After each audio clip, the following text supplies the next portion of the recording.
Hey guys, how's it going? Hope you're doing well. My name is Crown, and today I'm going to read you some very interesting stories that I hope that you're gonna love. And now, without further ado, let's go!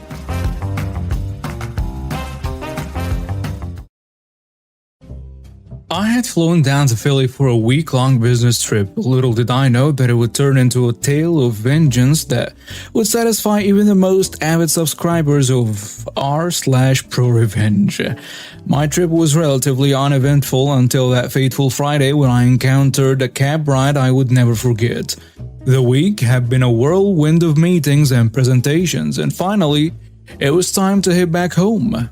I called a client and they promptly arranged the cab to take me to the airport. I had used the same cab company throughout my stay, and they had been reliable up until this point. As I settled into the back seat of the cab, I couldn't help but notice that something was off. The driver seemed distracted, constantly fiddling with his phone and not paying proper attention to the road. I nervously cleared my throat and politely asked him to focus on the road. A few miles into the journey, disaster struck. The distracted driver collided with another car. Thankfully, it wasn't a high-speed collision, but it was enough to jolt us and send our belongings flying.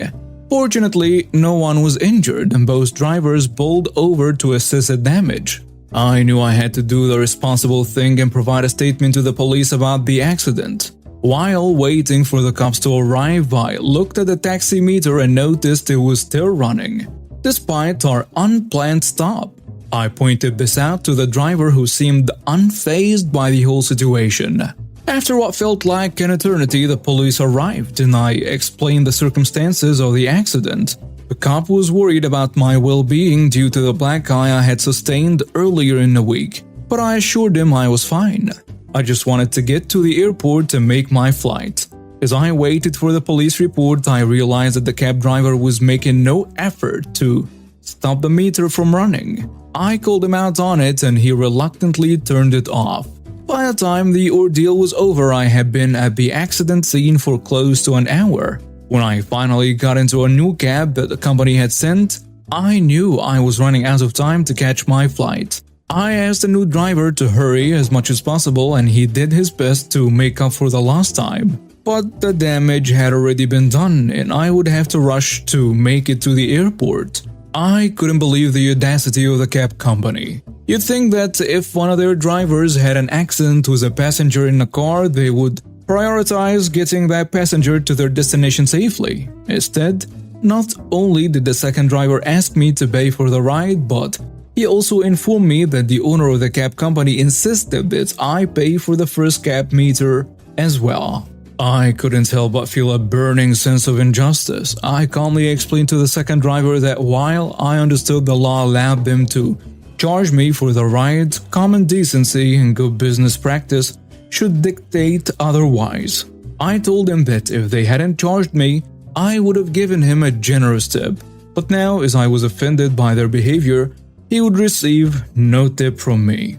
And then I hatched a plan that would not only seek justice for myself, but also teach this cab company a lesson they would never forget. You see, my client in Philly was a major bank, not Bank of America, but one of similar size. They frequently had consultants and contractors like me coming in to work with them, and they always relied on this cab company for local transportation.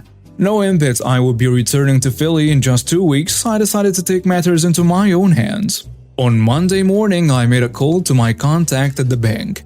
I explained the entire ordeal from the accident to the unjust fare charges, and I asked him ever so politely to find another cab company for me to use during my upcoming visit.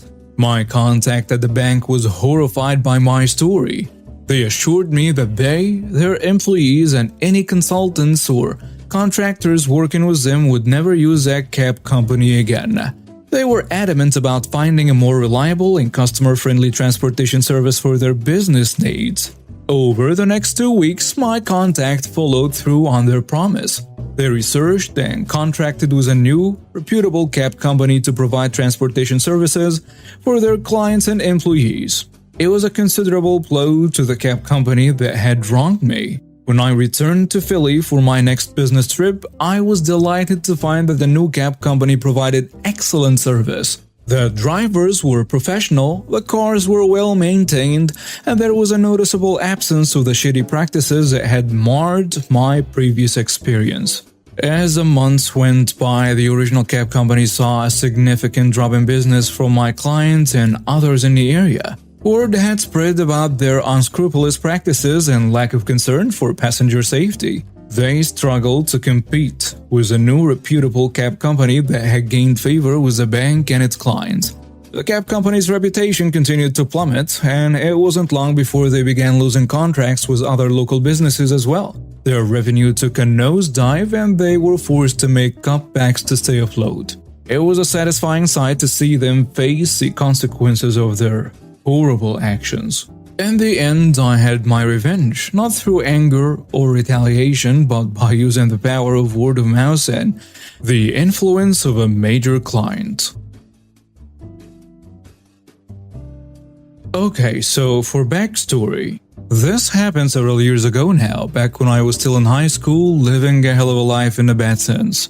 I had no friends, no support, nothing a kid in school really wanted. It was an international school in Germany, so it was full of entitled and elitist kids, which just made it worse. On top of that, I was being bullied by several people in my year, as well as a few from the year above me. Now I'm big, tough gal on the outside, 6'3" tall and built like a tree, but safety comes in numbers, and I wasn't violent. I just looked the part, so they abused that. I was bullied daily for being too big, not looking good, being erratic due to my ADHD, and several things I had done when I was much younger, like once biting a kid in self-defense and using my thumb to bite on during times of stress, which looked like suckling. I was also ostracized from pretty much all schoolyard activities, lunch groups, clubs, and anything else where people congregate. I lived life on the fringe of my school, but I eventually got comfortable with it and made it my lot in this part of life to be alone and to not expect or depend on friendships. Now, one day, I realized people were actually talking to me and acting like I was their friend or something like that, even though none of these people had ever said anything nice to me in my life, nor had I ever spoken to them before. So there was no reason we will be friends. I, being the guarded, paranoid teen I was, just kinda played it off awkwardly and went about my business. This went on for about 3 to 4 weeks until I was cornered outside in a schoolyard sitting by a tree, reading a book by a guy from a year above me. I still remember the conversation that occurred to this day, as I do the others, so I will be writing them down for extra details. The bully says, "So why the hell are you ignoring me?" "Because I don't like you. Have never liked you, and we don't even know each other beyond you bullying me in previous years. But that's in the past, so it doesn't matter, right? Why won't you just accept me and stop ignoring me?" Now, being the lone socially awkward girl that I was, I thought this dude was asking me out, and I panicked that he was trying to force me into a relationship with him. So I closed my book and got up. He was taller than me, so that wasn't too easy. I tell him, "Accept you? Are you crazy? No way. No. I'm not dating you." "What? Dating? What are you talking about?" "I meant my friend request on X social network." So now I just looked at him confused and shook my head at that, but being paranoid, I also said, "I didn't get that yet." To which he replied, "Oh, I'll send it to you again then. Sorry." And then he just walked off nonchalantly, like he didn't just corner me against a tree in public. And there were some people around staring at me with wide eyes, and I printed all their faces into my brain. Fast forward about a week in which this same thing kept happening with several of my bullies and people I had never so much as known to even exist. Simply because I never shared any of my classes with them. I grew more and more paranoid as time went by until finally I decided to look at the website to see what was going on. And there I was, at least a profile of me was. There was cool pictures in it, pictures that had been taken during class trips, pictures that my parents had had on their Facebook accounts of me with everyone else cropped out. There was my age, my height, my name, but no birth date or anything else. My heart dropped to my shoes. I was destroyed. But then there was a spark of revenge coming on. See, I knew who the people that had started badgering me about this profile were. I knew which of my bullies at the time were most active on a social media platform. I knew the people they hung out with and called their friends. I was a very observant teenager due to always having to be on guard. So I started compiling a list of all the pictures that had been pulled from social media and otherwise been placed without my prior knowledge. With my dad, who did photo editing to make his nature photography really stand out, as well as him knowing a good bit of computer stuff. I worked for him for 2 weeks to put everything together with timestamps and all. I didn't go to the counselor, whom I had a terrible relationship with, since he had on several occasions told me to simply forget that I was being bullied, and instead took it straight to my school's principal, a man who has publicly said to my face that maybe I should fail myself for the year because I obviously wasn't cut out for this yet. I had serious issues following a lot of classes because I was being attacked in them sometimes and I didn't do homework, which was a part of one's grade, because I just couldn't bring school home due to the stress it caused. The principal laughed it off as a harmless prank. My identity being stolen and used on social media was harmless. He said this to my face, with my dad present in the room with us. While I sat there in stunned silence, my dad went on a rant that an identity being stolen wasn't harmless, and that this was no way a school's principal should be reacting to news about a student's distress about that fact. The principal went on to say that if it bothered us that much, we could just move schools. This was the only international school even remotely close to where we lived at the time, with the next nearest one being at least a 2-hour round-trip commute. So he would have known that moving wasn't an option. He just didn't care. Me and my dad left the meeting with my dad looking very angry and with me feeling weak and defeated. Then my dad said, "Do you know who's behind this?" I told him I didn't know exactly. All I knew was the people who had badgered me about it first, and the people they were friends with.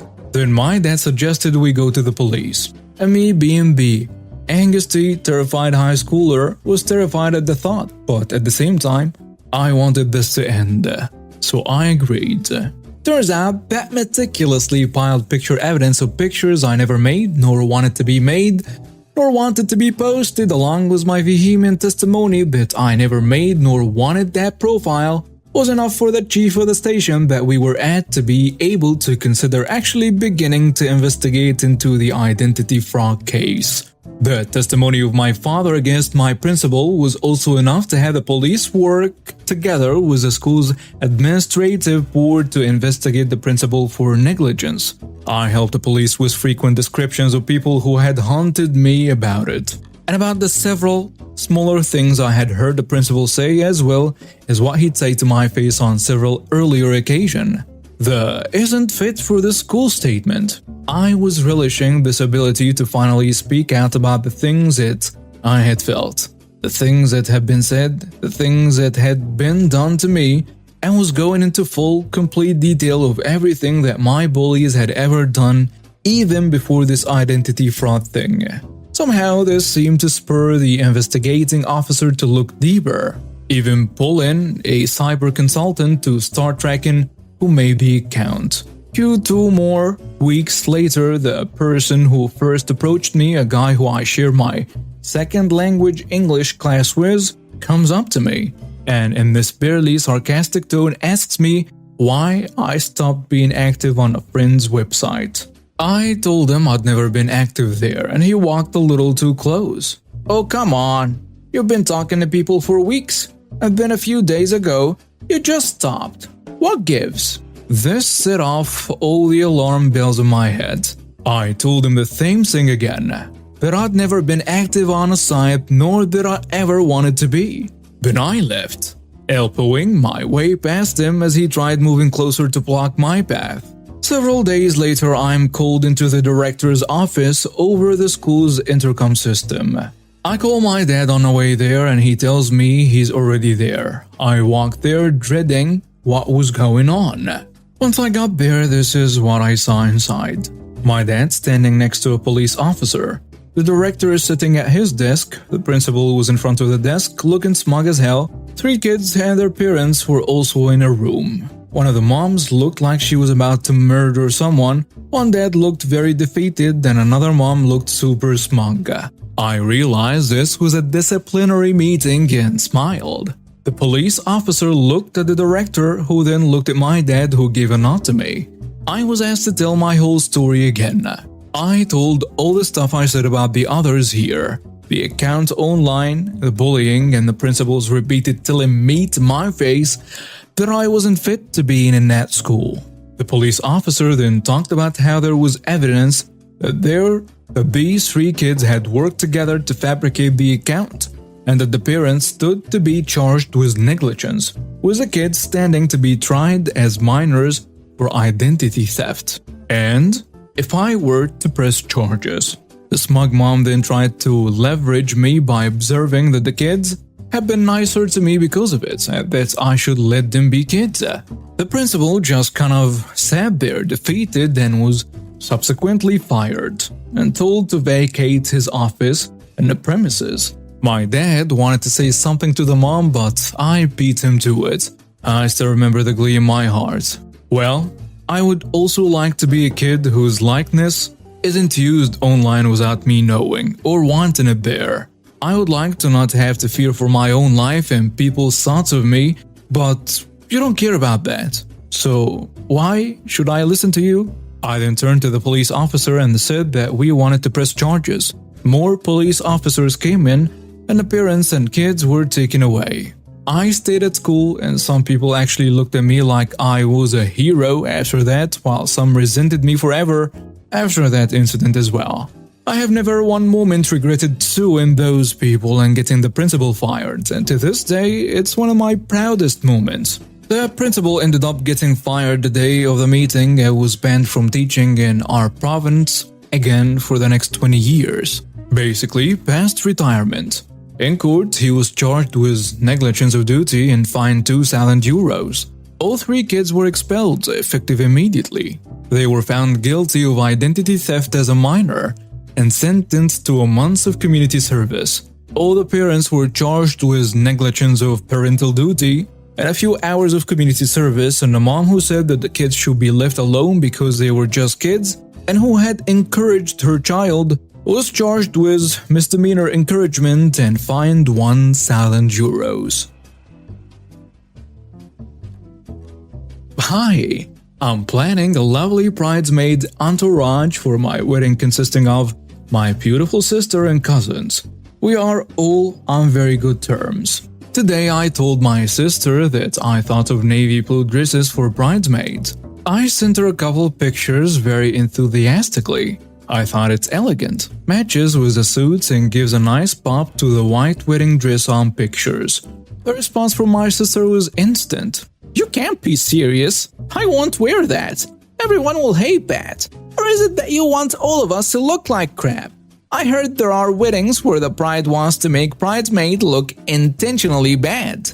That's probably your plan, isn't it?" Whoa.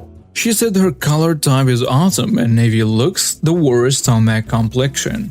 My cousins, she said, are also awesome and I will make them look the worst too. After my heart sank, I started looking for alternate colors on this season's color wheel thing.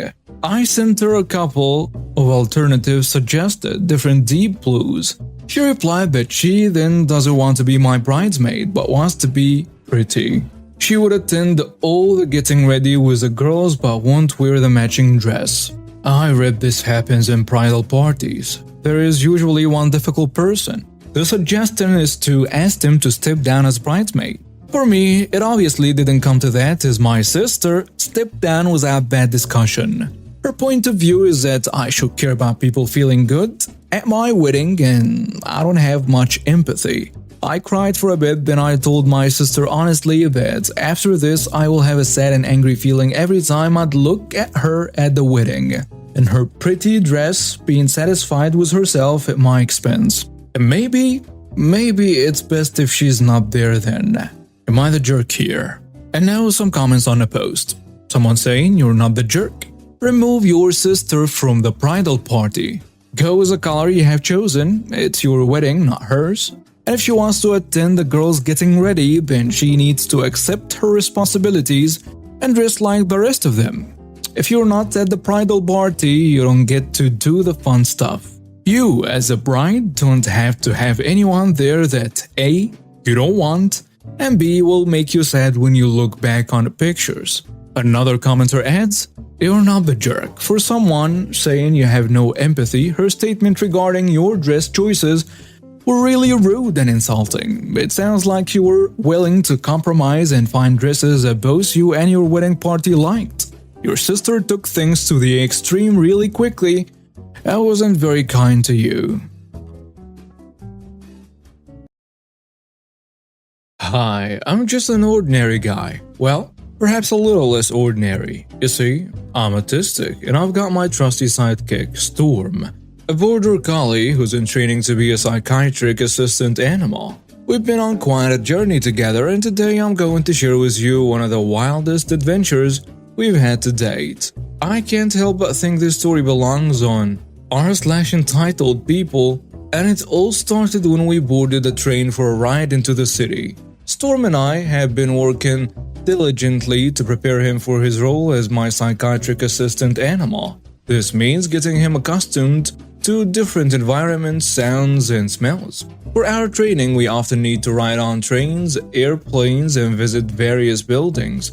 On this particular day, we were headed for a 1 hour and 15-minute train ride to the city. We got on a train at the front right next to the guard, as we usually do. The guard was aware of our situation and gave us a green light. I showed him the letter stating Storm was in training, and everything seemed fine. Storm, being the well-behaved collie he is, nestled himself under my legs, taking up as little space as possible, just like he was trained to do. But then came the moment that would lead to an encounter with two of the most entitled people I have ever met, Karen and her daughter, whom I've lovingly nicknamed Karen Jr. At the first stop, in walked Karen and her daughter Karen Jr., and they took the seats on the other side of the aisle, right next to me. It didn't take long for Karen Jr. to spot Storm and express her interest in him. "Mom, that man has a dog. Can I pet it?" Karen Jr. inquired. Her mother replied with something along the lines of, "Just ask." At that time, I wasn't paying much attention to their conversation as I was trying to stay focused on our training. The next thing I knew, I heard, "Excuse me," from Karen Jr. And that's when the following conversation took place. "Could I pet your dog?" "I'm sorry, but no. He's currently in training and cannot be pet." "What do you mean he's training?" "He's training to be an assistant animal, and it's very important that no one interferes with him." Karen tells her, "Come back, sweetie. Unfortunately, some people don't know how to share." I was trying my best to remain calm, but Storm could sense that my anxiety was flaring up. He got up and comforted me exactly as he was trained to do. I rewarded him with a treat and a hearty good boy, and then gave him the lay command. This is when the situation escalated. The Karen approached us. "You should be teaching him to interact with children. My daughter just wanted to give him a pat, and you rewarding him for ignoring her is just plain rude." "Excuse me? He's working and currently in training. I rewarded him for responding to me appropriately, not for ignoring your kid. Please just leave us alone." "You're lying.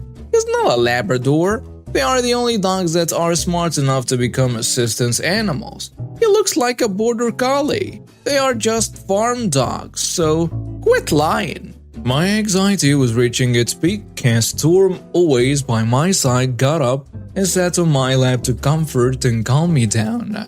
I reached for my tree pouch to give him another reward, but Karen, with her brazen entitlement, reached in and took a treat before me.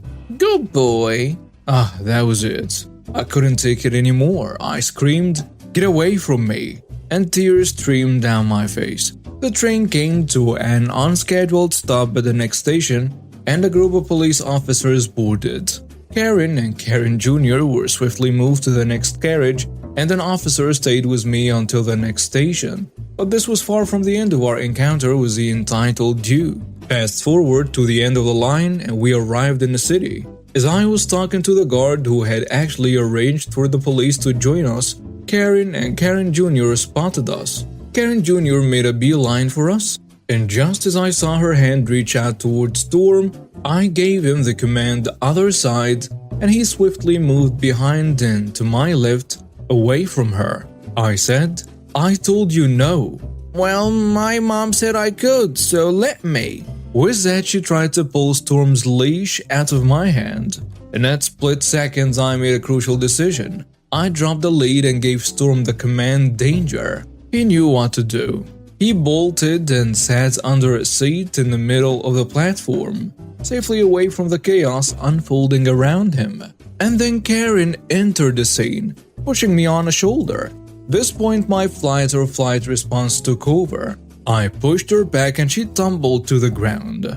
More police officers appeared on the platform within what felt like seconds. I called for Storm, and as the officers arrived, I handed them his paperwork and explained everything that had happened. It was a relief to see the authorities take swift actions. Karen was arrested for assault and interfering with a service dog. Now, here I am, writing this from inside the police station, waiting to provide a victim impact statement. I couldn't have anticipated that our journey to the city would take such a dramatic turn. But it's a story I felt compelled to share with you all. When I was a sophomore in high school, I never thought I'd see the day when I'd finally get the chance for some sweet revenge. This is a story of how I turned the tables on my high school nemesis, B, with a little help from my sister. It all started back in high school. I was just a sophomore minding my own business, trying to get through each day like any other student. There was this girl, B, who was a junior, and she had a particular interest in me, or so it seemed. Every time I turned around, there she was, staring at me with a deep and inexplicable anger. I had never even talked to her before, let alone done anything to warrant such hostility. Our classes weren't in the same room, but they were close by, and when the junior classes let out a few minutes before the final bell, they often passed through our area. That's when it all started. B would shoot me dirty looks, roll her eyes, and make snide, indirect comments. I was utterly confused because the semester had just begun and I couldn't fathom why I had become the target of her wrath.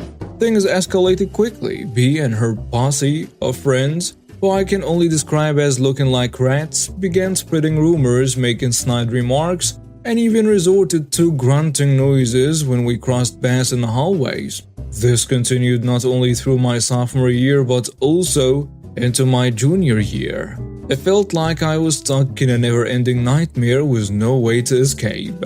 However, my senior year finally brought some relief. B and her toxic friends moved on, and I could breathe a little easier. High school was bad enough, but those years have been marred by their relentless harassment. I thought I had seen the last of them. Fast forward to a few years later, I had graduated high school and moved on with my life. My older sister, S, had become the manager of a coffee shop downtown. One day, sister mentioned that she'd hired a new employee who had attended the same high school as I did. When I asked her for the new employee's name, sister provided it without hesitation. I quickly searched the name on Facebook, and to my shock, it was none other than B, the girl who made my high school life miserable. I called my sister immediately, and as I shared the news, she couldn't believe it. "Oh my god, what the hell? That girl had always been late for work," sister exclaimed. She had given B a warning for her tardiness, but let it slide when B explained that she desperately needed a job due to financial difficulties. I couldn't help but laugh at the irony of it all. B was struggling to make ends meet while I was thriving. It was an opportunity too good to pass up, and my sister and I concocted a plan to exact revenge on my high school tormentor. The plan was simple but deliciously satisfying. Sister informed me that B was scheduled to work a particular shift, and it happened that the other employees on that shift were friends of mine. They too had their share of unpleasant encounters with B, and they were eager to join in on our plan. They couldn't stand B, and she had always acted differently when the manager was around. The day of reckoning arrived, and there I was wearing my sister's coffee shop uniform, pretending to be the new manager. My sister, who was hiding nearby, kept a close eye on us. As I introduced myself to the employees, I couldn't help but feel a rush of excitement. B walked in, oblivious to who I really was. When our eyes met, I couldn't suppress a mischievous grin. I approached her and introduced myself, playing the role of the stern manager, and began asking her some tough questions about her job. Her face displayed a mixture of surprise and confusion. Then I asked a question that had been burning inside me for years. "Do you remember me?" B hesitated for a moment but eventually responded, "Yeah, but, the past is the past, right?" I could hardly contain my amusement as I confronted her about all the torment she had put me and my friend through.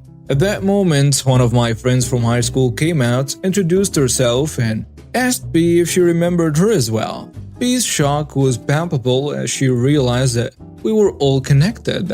I pressed her for an explanation of why she had treated us so horribly, and her response was far from satisfactory. B started hurling insults at me and my friend, calling us witches and expressing her disdain for the job. She claimed she had never liked it anyway, despite it being her third job. Her track record wasn't exactly stellar, as she had been fired from her previous 2 jobs and ironically had listed them on her resume.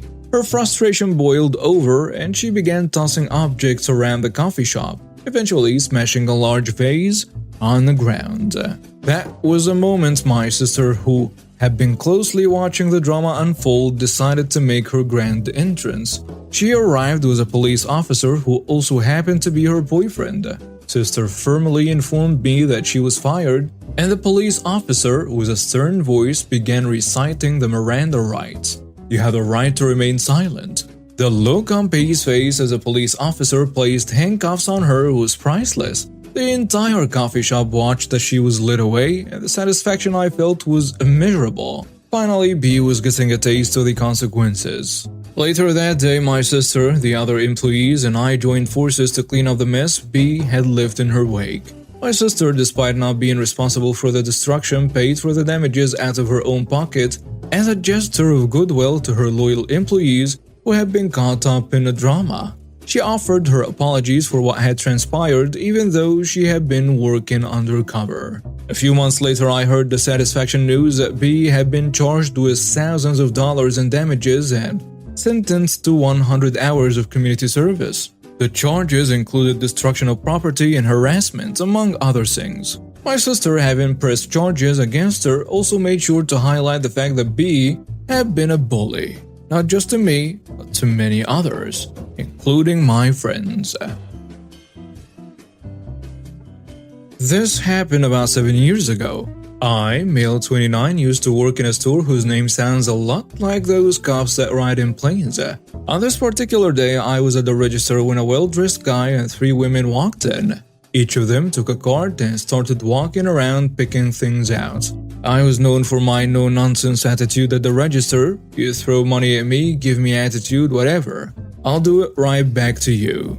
So when a coordinator came to me 30 minutes later and asked me to assist the guy and his group on my register, I already knew we were in for a fun time. They rolled up with 3 carts full of clothes, and not just any stuff. We're talking shoes and boots that cost $300 to $800. Expensive handbags, coats, and more. I was just there thinking, oh heck. They walked up and I started scanning.